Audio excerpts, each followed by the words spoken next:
Bienvenidos. This is a podcast that explores Latinx media and culture in its many forms. I am Dr. Rojo Robles. And I am Dr. Rebecca L. Salois. And we are Latinx and Latin American Studies professors at Baruch College in New York City. In this podcast, we will analyze Latinx film, television, literature, art, and cultures. We will consider how these works are perceived, analyze them, and investigate the real-world reflections and implication of that work on Latinx cultures in the U.S. and beyond. Welcome to Latinx Visions.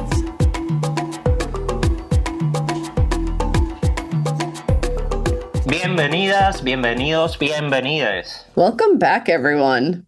Today, we're bringing you a conversation with Julio Anta and Jacoby Salcedo, the duo behind the fantastic graphic novel Frontera.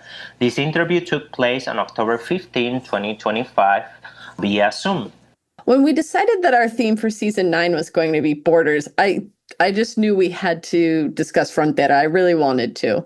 I had taught the novel in my Latinx literature in the U.S. class back in 2023, and the students really, really enjoyed it. I hoped that we could make this a conversation with the authors of the book, and so I was thrilled we were able to make it happen.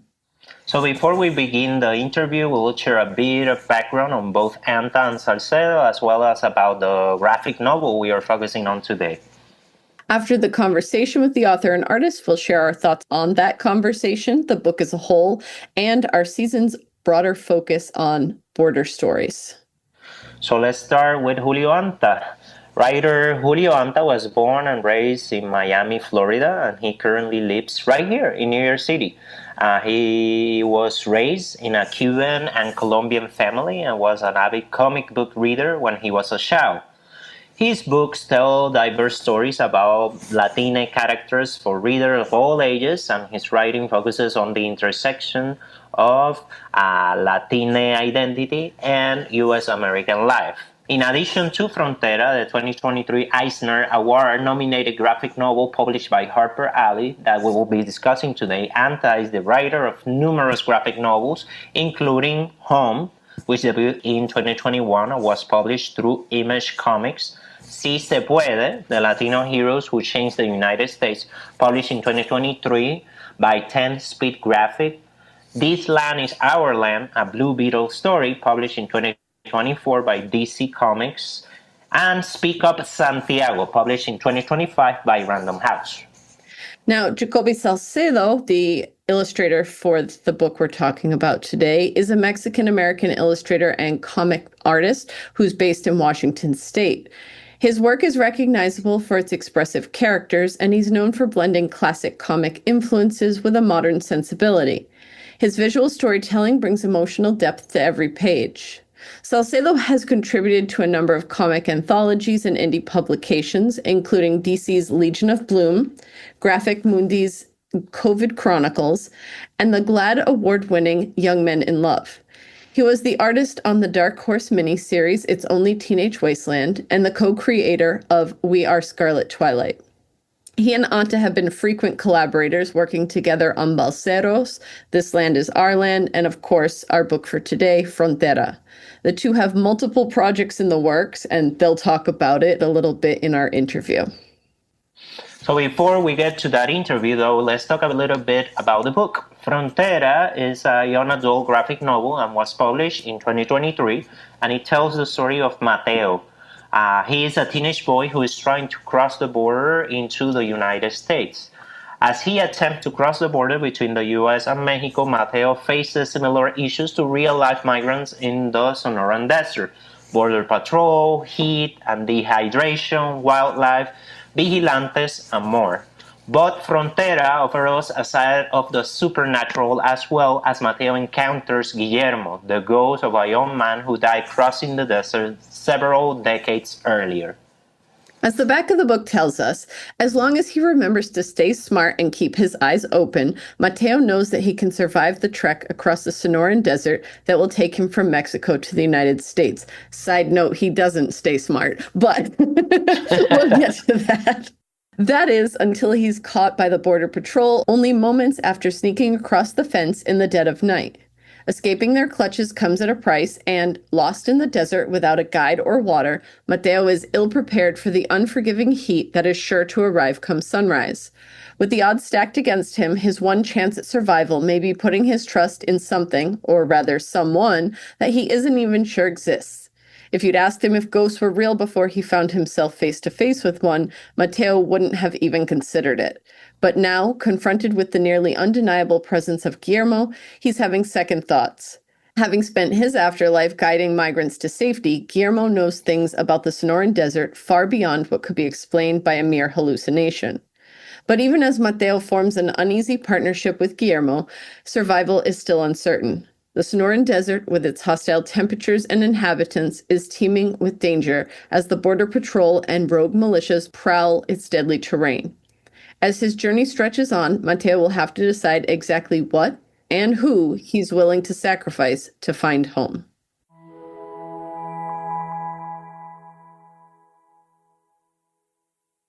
All right. So, welcome, Julio and Jacoby. I'm so happy to have you with us here. Welcome. Yeah, thank you so much for having us. My name is Julio Anta. I am the writer of Frontera.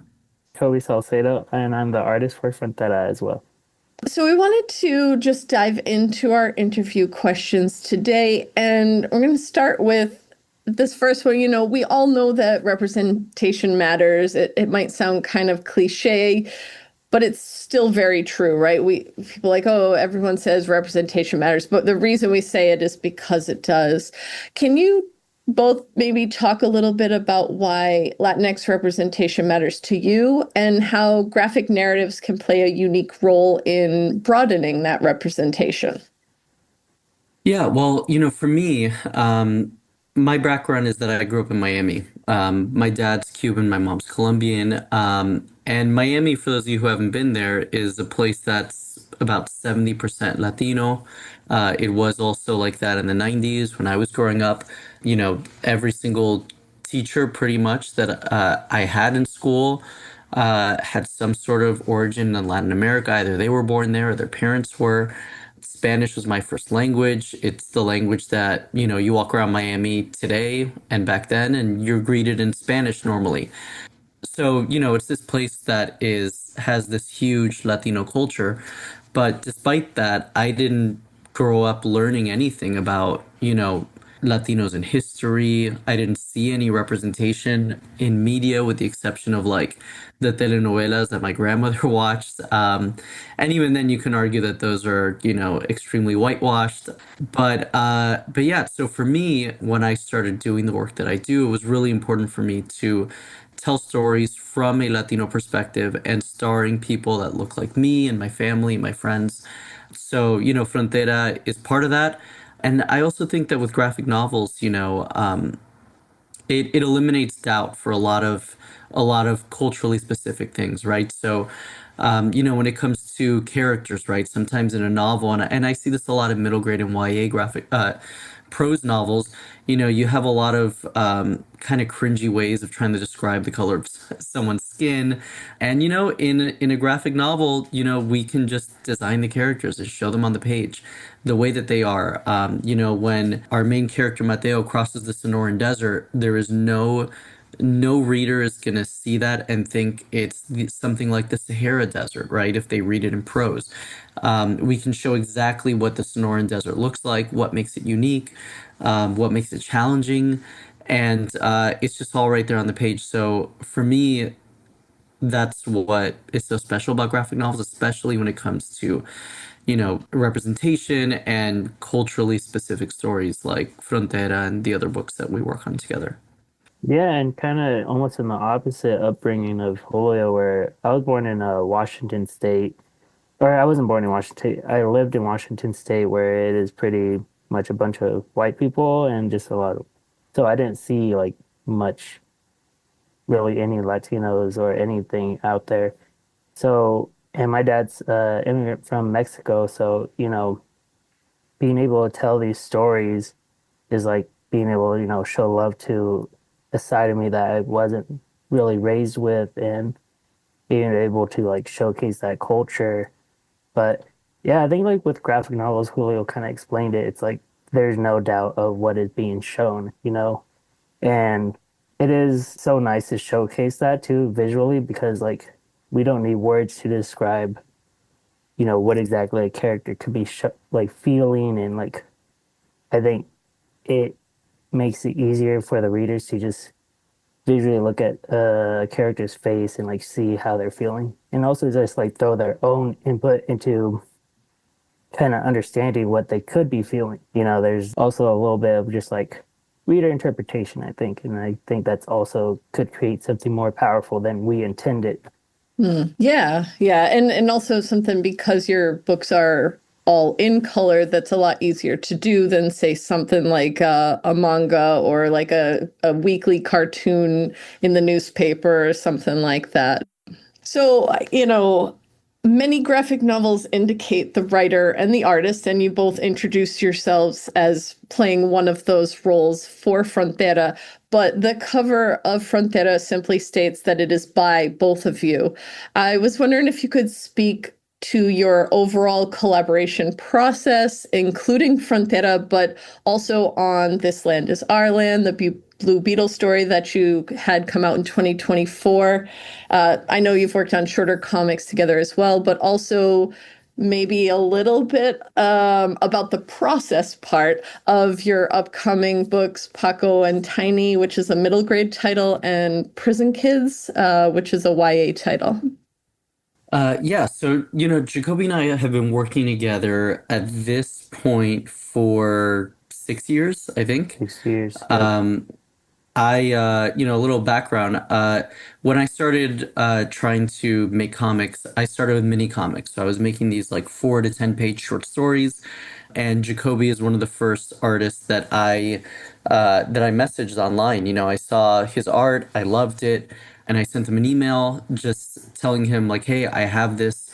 I think it was 7 pages. That story, it was called "The Price of Freedom," and it was a story about this father who imagines what it would be like if his I guess I kind of spoiled the twist at the end, but the setup is that it's this father who gets revenge on the police officer who killed his son, and then by the end of it, the twist is that it didn't actually happen. He was just watching yet another news story of a cop who killed a kid, and imagining he was seeing his son in the eyes of that kid. So that was the first story that we worked on. And, that was very much like writer dictating what the artist should do, because it was something that I wrote before we knew each other, before we'd ever collaborated. And I just wrote a script and he drew it. But then from that moment on, we both felt like we worked really well together, and we just wanted to keep doing it. And then it became a true collaboration. Nowadays, when we're going to work on a project, Jacoby and I are also just really close in general, so he always hears, what my ideas are and what I'm working on, even if he's not going to be the artist on it. But there are definitely times that I'm telling him a story, and I'm like, yeah, I don't know, I'll probably like do that in like a year or two or something, and he's like, yeah, I call dibs on that one, because it's something that he really wants to do. So generally, I will have some semblance of like an early concept, and then a lot of times we just talk about it, and he might throw in ideas, I might throw in ideas that he might push back on a little bit, and vice versa. But it's always a conversation. When we do work, when we do actually get to work on a book, there is a sort of delineation where I am writing the script and he is drawing the comic. But oftentimes, he's making his own choices when he's interpreting the script. So, like, he might expand something into multiple panels or even multiple pages.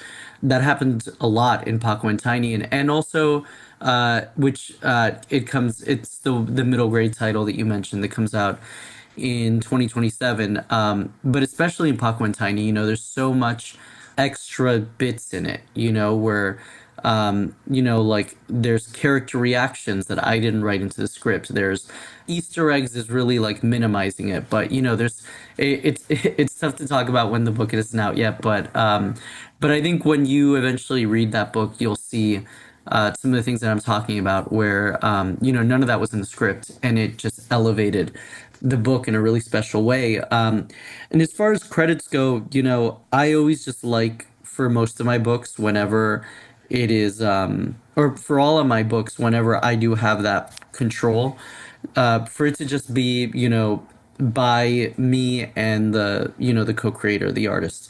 Sometimes, like with the DC book, our names are on the title, but on the interior, it does say, written by me and illustrated by Jacoby. And my book Si Se Puede is something similar. But in general, that's always just my preference for how to credit, because it is something that is created by the two of us. If I had worked on Frontera with a different artist, it would be a significantly different book, not just visually, but the story would also be different. So yeah, that's kind of the reasoning behind that. I will say I do love those Easter egg type things now that I've read a bunch of the books, right? This land is our land. I'm like, oh, there's a Mateo and so Yeah, on. yeah. And I think that was your idea, right, Jacoby? Yeah, I mean, it's just like my fun little bit, where it's just like this is for the people that are reading and like really looking out for it. If they're gonna get all our books, have a little enjoyment with it. But yeah, just kind of adding on to that, it's just like, yeah, Julio's script I think is like the like skeleton for the story. Like it's just now like what am I going to throw on to that to make sure that like we still see this skeleton, but like it becomes something fully formed. And I think even for that first story, The Price of Freedom, this is the first time I've technically even like meeting Julio, and like it's a powerful story. And like I think I remember having a conversation with Julio and him just kind of explaining it more to me. It really gave me an insight to who Julio is, and like how his emotions are so strong and so powerful, and like the stories that we went on to tell are gonna be of that same vein.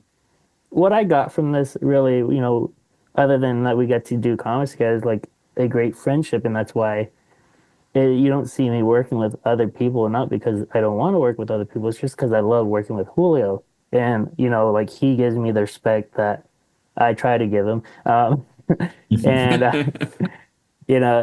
I feel like whenever it's like, hey, can I add this? There's no like doubt that like he's gonna be like, I actually hate that idea. Don't do that. Or like, there's gonna be like this dictating like, don't I do keep it this, to do this. myself. No. Yeah.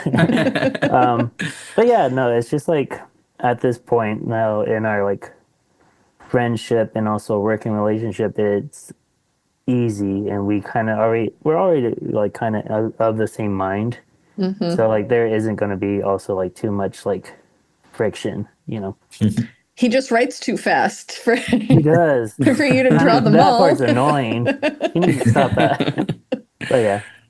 Yeah, so I want us to get into Frontera. Yeah, so one thing that I was struck by in the story is, of course, Guillermo, the ghost, serving as a historian of the border, especially regarding the Bracero program, for example, or more, very importantly, the rise of militarization, los vigilantes, and Mhm. surveillance technology as well.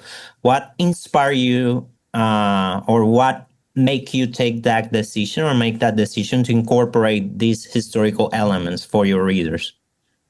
Yeah, well, I see the work that I do in all my books sort of twofold. One of them is, to tell a compelling and entertaining story, right? That the reader wants to keep turning the page and, wants to read the whole thing.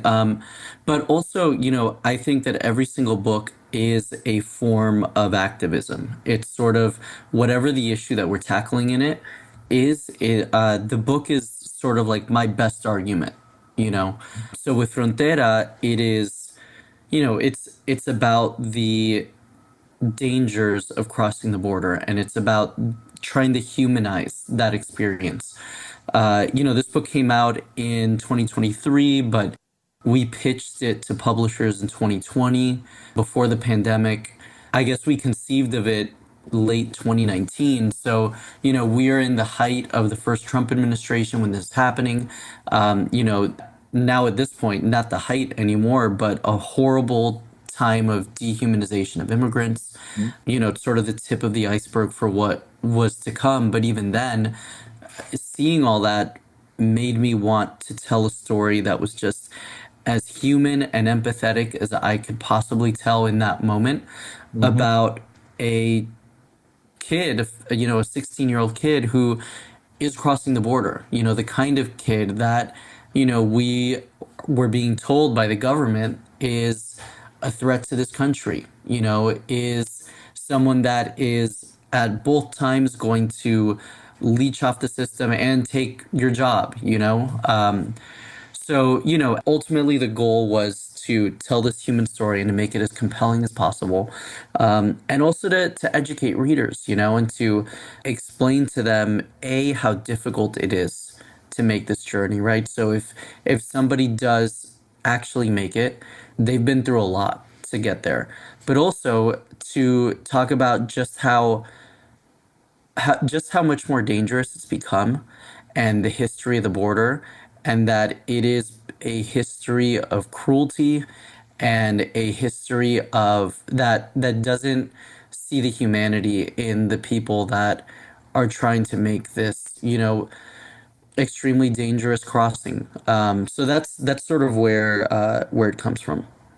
One of my favorite scenes in the graphic novel is the encounter with Darcy, the Yeah. indigenous Tohono O'odham woman, which allowed us also to discuss, as you were saying, the political aspects of the border, specific, yeah, elements of the colonization of the area, and of course we have an indigenous perspective on the land. Mhm. Why is the Darcy character so vital to the story? Well, in most of the work that I do, I really like to, the setting is so important in every story. And I like to see the setting as a character of its own. So in Frontera, it's the Sonoran Desert, right? And the Sonoran Desert is this singular place, kind of like how I mentioned before, where it's this like very specific kind of desert and terrain. And if we were gonna tell a story about this place, we also had to include that indigenous perspective, right? I think it'd be dishonest to not do that. And then we also had to show the complexity of that identity, and that in the same way that there is no one immigrant perspective and there's no one Latino perspective, there is no one perspective of the people who are indigenous to the Sonoran Desert, right? And that's part of the conversation that he has with Darcy, which is that she does this great service. She's filled with empathy. She sets up these, or she's part of a team that sets up these water aid stations that help migrants and save their lives, Mm-hmm. like she saved Mateo's life. But she also explains that there are a lot of people in her res that are anti-immigrant and that work with the Border Patrol, Yes. because that is the reality, that is the real experience of what's happening there. But yeah, for me, it was really important to make sure that we highlighted the indigenous experience there, because Mm-hmm. if we're going to tell this story about the history of the Sonoran Desert, it's important to show that there were people there before Mexico existed, before the United States existed. They have seen the border cross them multiple times, and yet there's still the resilience of surviving and living with dignity like she does, Mm-hmm. and passing it on, to people like Mateo. So, a bit of a spoiler, people who haven't read the book, maybe fast forward a minute or two here. But I do want to talk about like maybe halfway through the book where it's revealed that Mateo's crossing is actually a return to the United States. Hmm. And this might be unexpected for many readers, as it's not kind of that narrative that's pushed on us about migrants coming into the US. Could you maybe tell us a little bit about that decision and your thoughts on the importance of that to the narrative? And Jacoby, maybe a little bit about how you decided to illustrate that sort of mystery to the whole first part of the narrative. Like, we don't know his backstory. Yeah, I mean, it's just so many people's experience, right? Of growing up in this country, assuming that, you're just like everybody else, right? That you're a US citizen. And a part of that, I think, comes a lot of times from not just assimilation, but the just trying to survive here, right? And the stories that we tell, our children about who they are, and yeah, with all my books, I like everything in my stories to be real, with the exception of whatever that one, genre element is, which in this case it's the Guillermo character who's a ghost. Everything is real, right? Every single incident that happens in this book is based off of real events, either from research or from people that we know or stories that have been told to us. So, like there are a lot of people that I grew up with that didn't know until they were older that they were undocumented. And I think a lot of times, it's a complicated conversation, but for a lot of them, it felt like there was anger in the moment of when they found out, but it also felt like a gift, to not have that anxiety, to not have that stress, even though it becomes like a shocking thing that's gives Mateo, a lot of complicated feelings, and he's really angry about, how his parents lied to him, but it was them trying to shield him from all the negativity and the anxiety that comes from looking over your shoulder all the time and thinking that you might be deported. So yeah, we wanted that felt integral to Mateo's character from the beginning. Yeah, and I think I remember like early on, like that first, literally those first couple pages, we kind of set up that like this little twist happening because the first pages is like Mateo studying and like he's in the kitchen, then his parents come in, it all feels like he's just getting ready to go to school, but then, Hmm. we're thrown into the fact that he's actually crossing the border and like that nightmare scene that was kind of truly like showcasing like Mateo's like fear literally just like consuming him, how everything just is getting twisted for him, like nothing, just this fear and anger is just consuming him. And it's like I wanted to make sure that that emotion is portrayed because I mean Mateo literally, is now crossing the border because of this, and like his whole life is turned upside down. So he has gone through like so much emotional change and like physical change as well. So I think making sure that like that was portrayed as honestly as possible, that was I think my most important role in that, and showcasing his true emotions there. Yeah, it definitely comes across in the images, as well as in the words that are on the page for sure.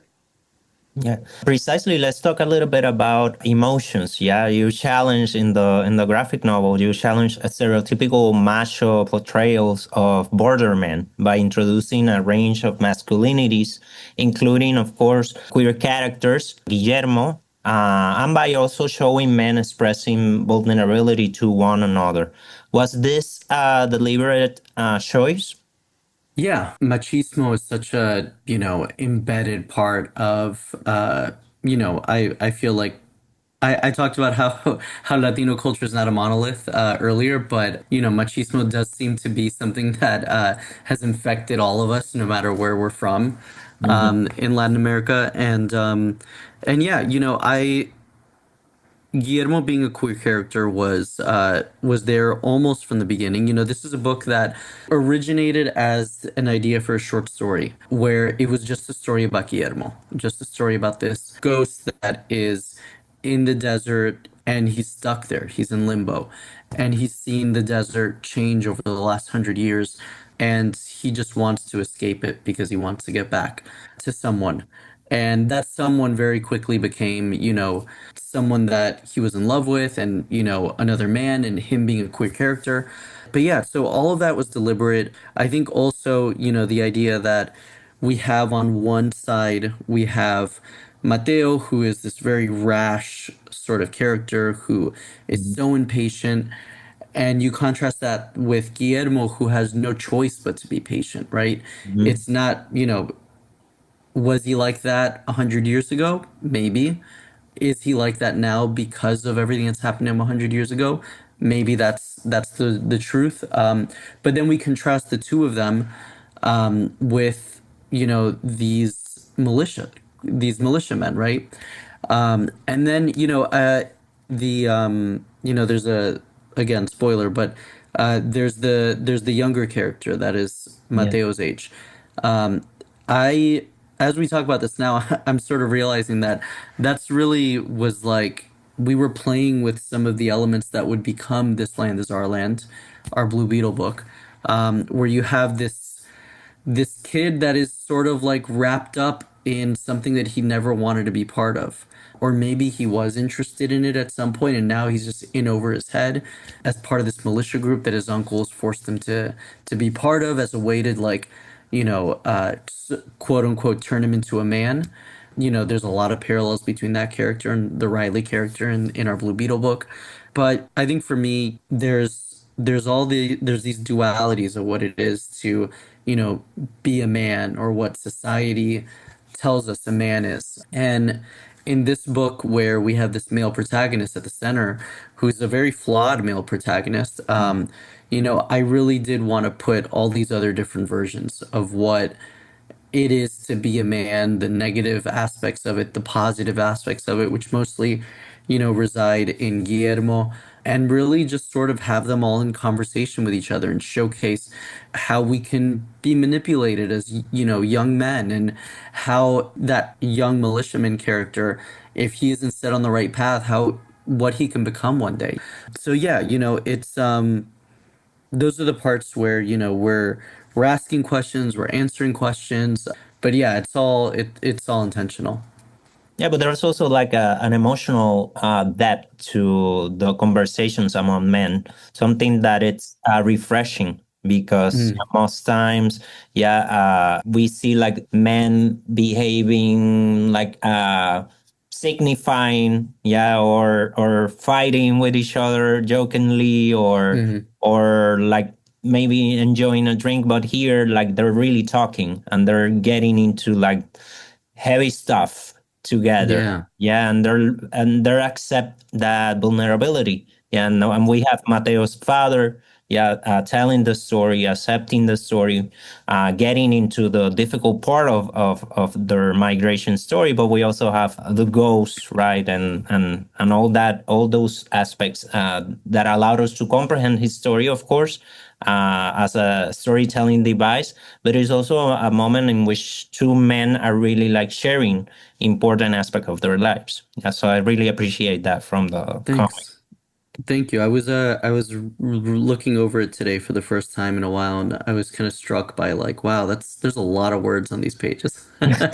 So I'm glad it was I'm glad you like that. But I was looking through it. I was like, wow, I think I've gotten a lot better at sort of cutting down on how much dialogue I put in a graphic novel. Another thing that you mentioned, yeah, before is the spiritual aspect, right? The metaphysical aspect that is Mhm. part of. Although most of the things are very realistic, very like research based, at the same time that there's that element, yeah, Mhm. metaphysical element that I want us to talk about.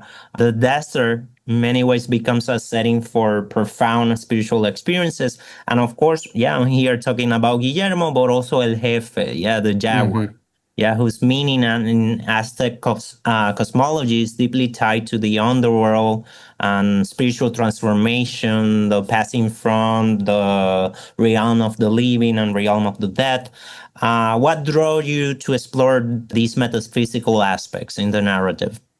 Yeah, well, I am someone who has been like a big fan of David Lynch for a long time. Mm-hmm. And I love the surrealness of his films. I love surrealness in all forms of art, and I think that's a big part of Latin American art and literature as well. But the character of El Jefe, I came across him initially. I was reading a very small graphic novel called The Scar, and I believe it's an Italian creator, and it's about the border wall, the U.S. border wall, and the idea that the U.S. border wall is a scar, and that the comic it kind of goes into the ways that the wall defines life for people in that area. And one of the things that it highlighted was this jaguar called El Jefe, and Mm-hmm. how that jaguar was the majority of his species, if not all, are reside on the Mexican side of the border, but he has been seen and sighted and stuck on the U.S. side of the border, and that's something that I think I must have learned about that long before we were working on Frontera, and I kind of just like put it in my back pocket. Like I do a lot of things where I'm just like, all right, I'm gonna remember that to potentially use one day. And then as this story started developing, El Jefe felt like the perfect sort of character to show that, like, obviously there is the educational aspect of showing that there is a toll that is played on all living things when you put a border wall and you add these imaginary borders, but also the metaphysical, the spiritual angle of showing that he's just like Mateo. Mateo and El Jefe are two sides of the same coin. They are Mhm. both separated, and there is that the cruelty of separation, right? Because neither of them should be separated. Neither of them are separated because they've made a choice for themselves in their lives. This isn't somebody going to another country because they want to study at a school or, to whatever. These are Mateo should be with his parents and Jefe should be with, the rest of his species. So it just felt like the perfect avatar for that. But also, like you said, a desert is historically, this spiritual place for indigenous people. Mhm. And you sort of went into also, the lore and the role that a jaguar plays in indigenous, American culture as well. So, it's sort of like all the pieces fit where I think, in a really special way, where El Jefe is one of the characters that people talk to me a lot about when it comes to Mhm. Frontera. He became, such a memorable part of the book, which, we liked him so much that we put him in the Blue Beetle graphic novel as well. No, right on. Yeah. And Jacoby, when you were drawing that moment that Julio mentioned, that moment where El Jefe and Mateo kind of look into each other's eyes and see that they do share that commonality. What I really like that it's like literally in their eyes what you drew. Yeah. What kind of pushed you in that direction? Well, I think it was just like such a surreal moment. So I wanted to like showcase like they literally like see each other in their eyes. Like I wanted, you know, that metaphor to be almost literal. And Hmm. I think it was just so cool to show Mateo like literally just understanding and like now it became like this more mystical moment that was like in such a grounded book other than, having Guillermo there the ghost, but like taking it to another level, but still almost still feeling real. Yeah, it's like, drawing Guillermo, it's very clear he's got this ethereal look to him, Yeah, right? He is a ghost. He looks like a ghost, but El Jefe just is El Jefe. It's only in yeah, this moment where they see each other in one another's eyes where you get that sort of spiritual aspect. yeah. And I think like also it created like now this bond between the two, whereas in the end, like, there's an understanding in a way like Mateo's like kind of is like able to communicate to El Jefe, whereas, he did save spoiler alert, he did save like the other kid's life, the militia kid's life because of Hmm. this bond that was kind of set up. So Yeah. yeah, I just like that we created this almost mystical connection between the two. Yeah, I love that. So I also want to talk a little bit about the color palette and the design choices for this book. I mean, from the minute I saw the cover, I was like, yep, it didn't Yeah, matter. Of course, your names were on it. I was going to pick it up anyway, but from that cover to like the dark flashbacks during Mateo's time at school, the red palette with the black gutters during the court hearing, and even the subtle like half toning used in telling Guillermo's backstory. Could you mhm. talk a little bit about the decision making process behind those choices and how they play a role in understanding the narrative? Yeah. Well, I think like for like the whole book, it's gonna take place in the Sonoran Desert, so there's a lot of like, how do I make sure that this isn't just like sky and just brown, desert color, and like I think the Sonoran Desert is a character in itself, and as deadly as it is like extremely beautiful. Like it is so full of life, and like it's just the apparent like the it's so deadly though, and I wanted to like showcase that the desert is beautiful, like, and make sure that that was showcased and not just like it isn't like the usual like sepia tone just thrown over and it just has like this yellow hue the whole time. But like throughout like these other scenes, those color tones were intended for storytelling purposes, with the black cutters, and like I wanted to show like this is not a fun moment for Mateo. He is going through it, and I'm trying to think what else. Like, oh yeah, like the history aspect of it with like Guillermo going through like his life and all that. Those were just told because like I think there was like a pinkish hue over the Guillermo backstory because like that was a time in his life where it was like a romantic looking. Julio's looking at it right now. Is it pinkish or I don't see the pink. okay, whatever. But well, But in the like kissing scene, there's I'd say purple.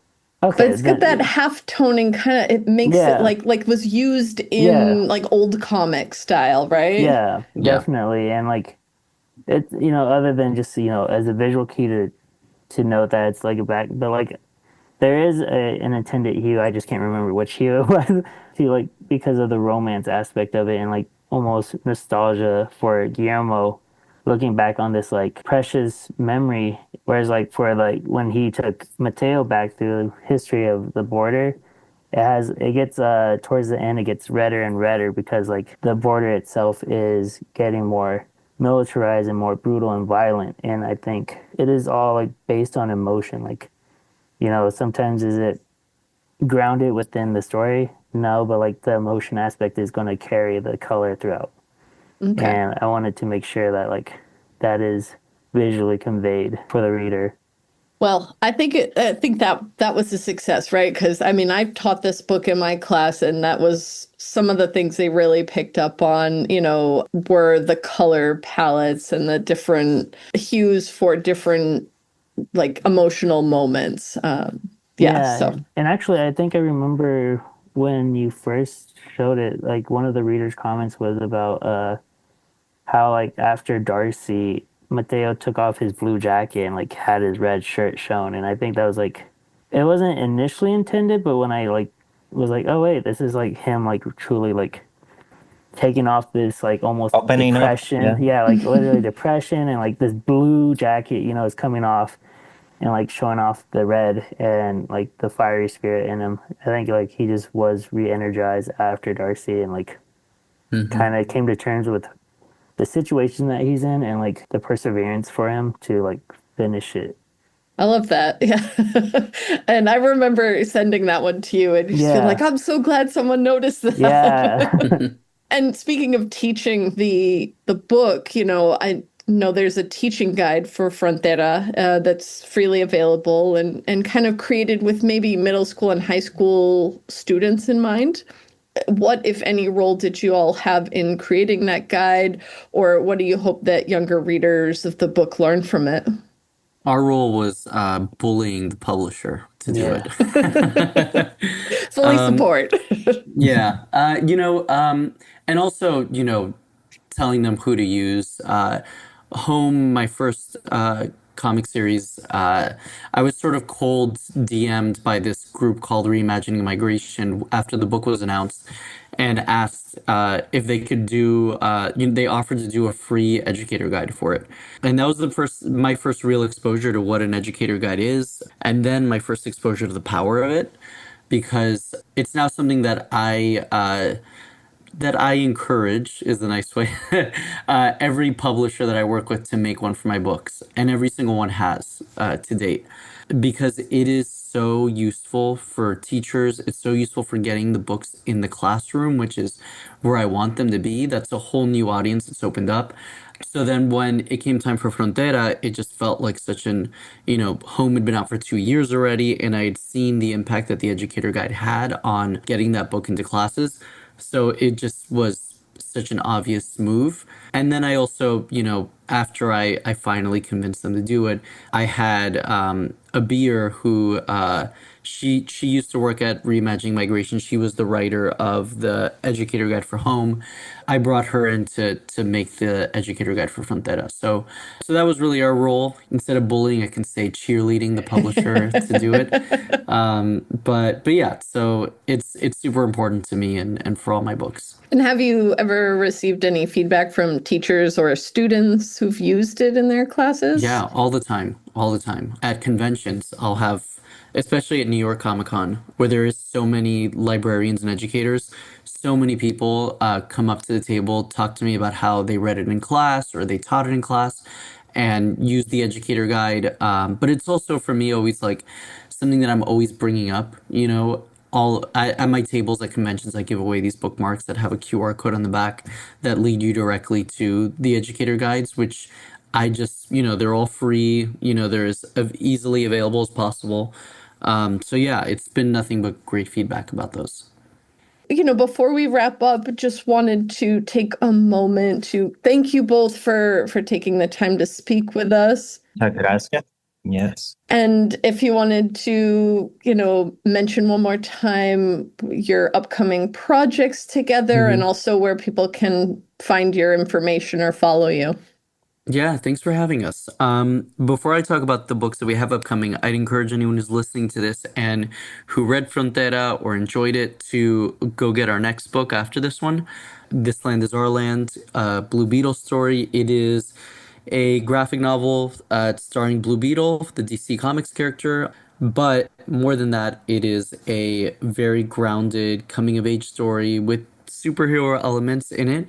But, you know, it explores a different side of the conversation that we had in Frontera, which is the villainization of immigrants, the politicization of immigrants in the U.S., and the hate that can inspire, and the way that might radicalize a young man, and also written in a way that's compassionate towards him also, and shows how somebody who has gotten wrapped up in white nationalism and all these racist fringe elements that exist today within young men, and how you can get out of that, all wrapped up in a superhero story. So I'd encourage anyone who's listening to check that out first, but then also the next project that we have hasn't been announced yet, but it will be a single issue miniseries that'll come out from Boom Comics next fall, so probably a year from now.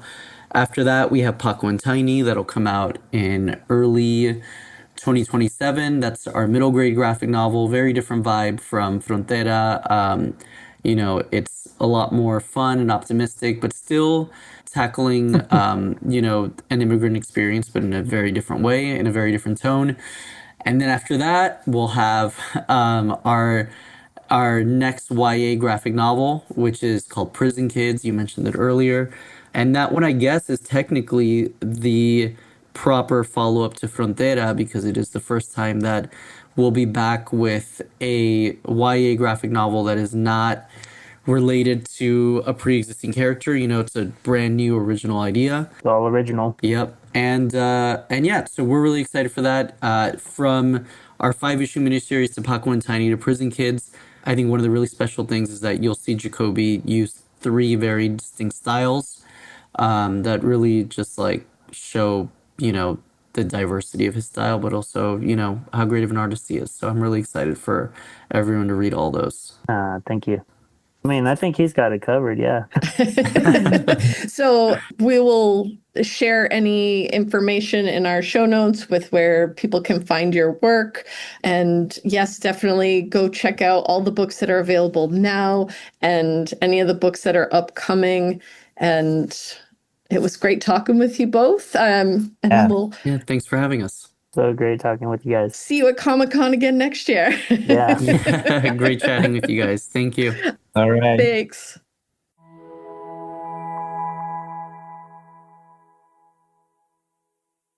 So, Rojo, what did you think about that conversation we just had?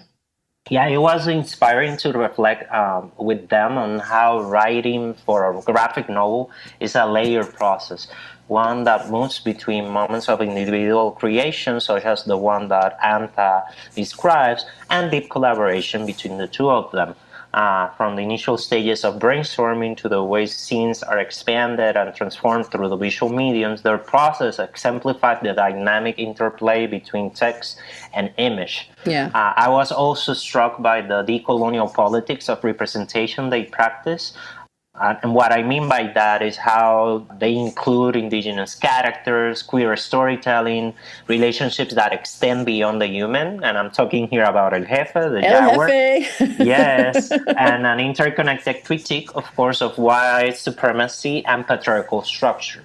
Yeah, it's interesting because I was looking up something on Goodreads and, some people were saying, oh, they covered too much. And I'm like, I think it wouldn't have been the same story, of course, if they hadn't told all of those things. But I think it's important to tell all of those things in conversation with one another because none of them exist in a vacuum. And so having that interplay, as you mentioned, is really important.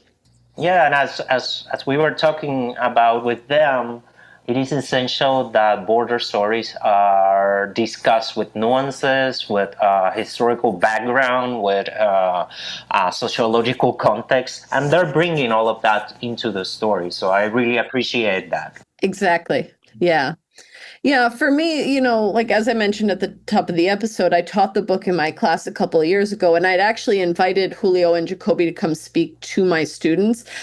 Jacoby lives on the West Coast, so he wasn't able to make it. Julio did come in, though, and speak with my students. And I thought, it was really great at the time to hear his perspective and his answers to the students' questions. But I felt like this conversation painted a fuller picture of the creation of the book because we're able to speak with both of them. And as you talked about, that sort of relationship that they have with one another as a creative team. I particularly appreciated hearing about that collaborative process, but also how important the subject matter was to both of them. This isn't just a book that they were writing. This is really something that is important to both of them. Yeah, it was great to hear about the process at large, not only for Frontera. But let's talk a little bit about Frontera. Yeah, what are your thoughts on the book? I mean, I immediately loved Frontera when I first read it. Like I said, some people might consider graphic novels, light or easy reads, and clearly they haven't read some of the really heavy graphic novels there are out there. But I found that this one tackled some of those complex border issues in a way that was accessible, but not really light at all. There's a lot of serious things from the very beginning, the separation of Mateo and his parents, immediately that's a heavy topic. They fit a lot into the book, and my understanding from earlier conversations with them is that there was a lot more that they wanted to say and to include in the book, but Harper was like, yeah, this is your page limit. This is what you've got to work with. And the one thing I really appreciate, and I know I mentioned this in the interview, was the spin on Mateo's story. It was something that we don't typically hear in migrant border crossing stories. There's something a little bit different about his experience that, if you were listening through, you heard what we were talking about. But if you fast forwarded, you'll find out when you read the book. And I think, again, that goes back to what you were talking about. The nuance is really important. Yeah. I'm really thankful that you recommended this book to me. Yeah, it was like a really great read. Yeah, and I feel like Fronteras, what it does really well is balancing the individual and the collective. They created Anta and Salcedo together, right? Created a narrative that is historically grounded, yeah, but also very intimate in many ways. Yeah, the graphic novel demonstrates an awareness of the broader history of the U.S.-Mexico border, and we have the how they reference immigration policies or labor programs such as the Bracero program, and that situates the story within a continuum of displacement, of exploitation, but also of survival and resilience. But Frontera never loses sight of the personal either, right? Right. Through its portrayal of individual experiences, that of Mateo, that of Guillermo, that of all the other characters, it captures the emotional complexity of migration. That could be the fear, the hope, of arrival, the loss, the feeling of separation, but also the courage, la valentía that goes with every crossing. Yeah, I mean, and even as you were mentioning before, beyond the human in that, right? Because we talk about El Jefe, but, and all of the different people that Mateo encounters along the way, whether it is Guillermo or whether it's, someone trying to provide him with water, someone trying to like arrest him or trap him, right? There's all of these different elements come together, and courage, I think the word you mentioned there, is really what's key in this story. Yeah, also, like, for example, with a character like Darcy, we have like a perspective on the border as something that is not natural, that it is created, that is based on geopolitics, that is based on a very complex stories that might take us back to the 19th century and even before that, right? So that help us contextualize the border as not something fixed, but something that is always evolving as well. Yeah, yeah. And it does it so cleanly, right? In terms of, it's not saying like, pause, let's talk about this thing. Like, even though that moment with Darcy it's sort of like a side quest in a sense, it weaves it into the rest of the greater narrative really smoothly. Yeah, precisely. Yeah.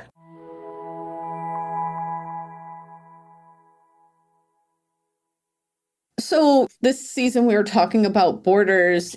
What are your thoughts on our season overall, covering the 3 different episodes? Yeah, so what stand out most from this season on the border is that no two migration journeys are the same, even as they are shaped by shared historical and structural forces, as we have seen with all the examples we have covered. These sources that we look at, from the documentary Who is Dayani Cristal, to the children books, the one by Dante Cat, the one by Yuji Morales, to now Frontera, the graphic novel, all of them invite audiences and readers to see migration as a constellation of experiences connected by systemic conditions, by violence, but also by collective memory. And in doing so, these different works becomes platform to engage testimony, but also political commentary. Yeah. And this perspective reminds me that behind every statistic or policy lies a deeply personal story of survival and a search for human rights.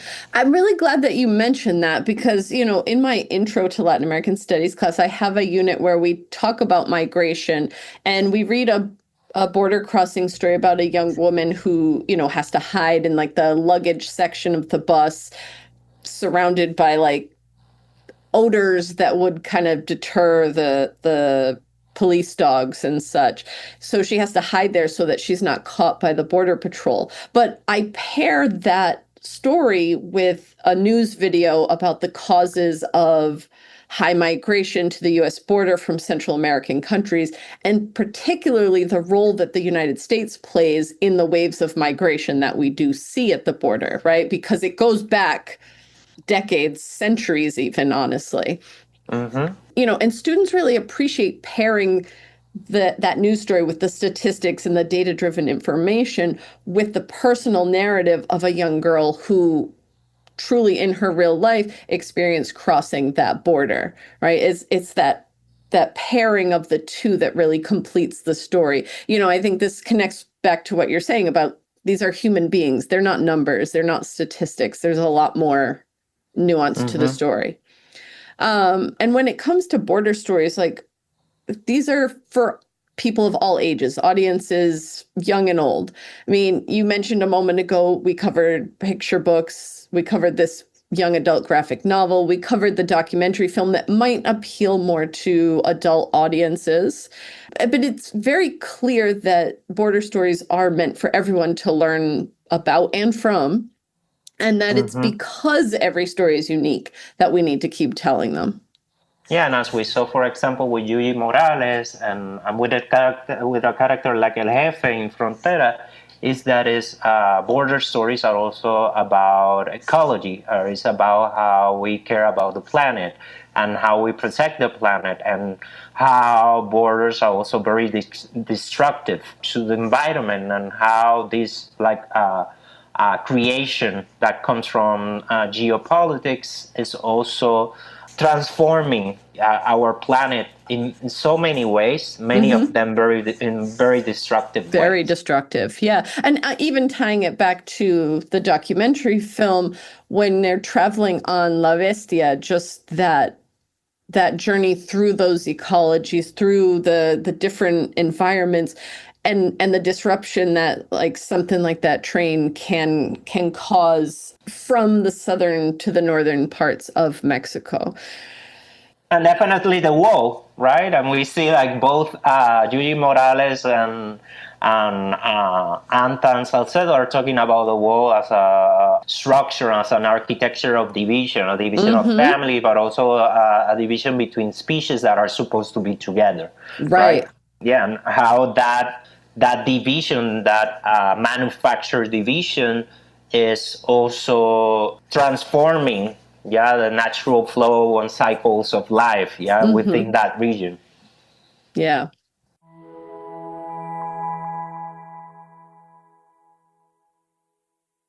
Thanks for joining us for this episode. If you have anything to add to the conversation, remember that you can always reach out to us on social media or by email.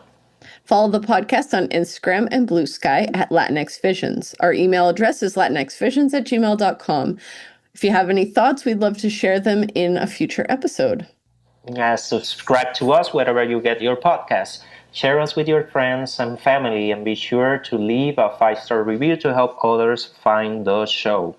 Well, that's a wrap for season 9 of the podcast, but make sure that you are subscribed so that you're here when we begin season 10 next year. Estamos a la escucha, mi gente. Dale, until next season.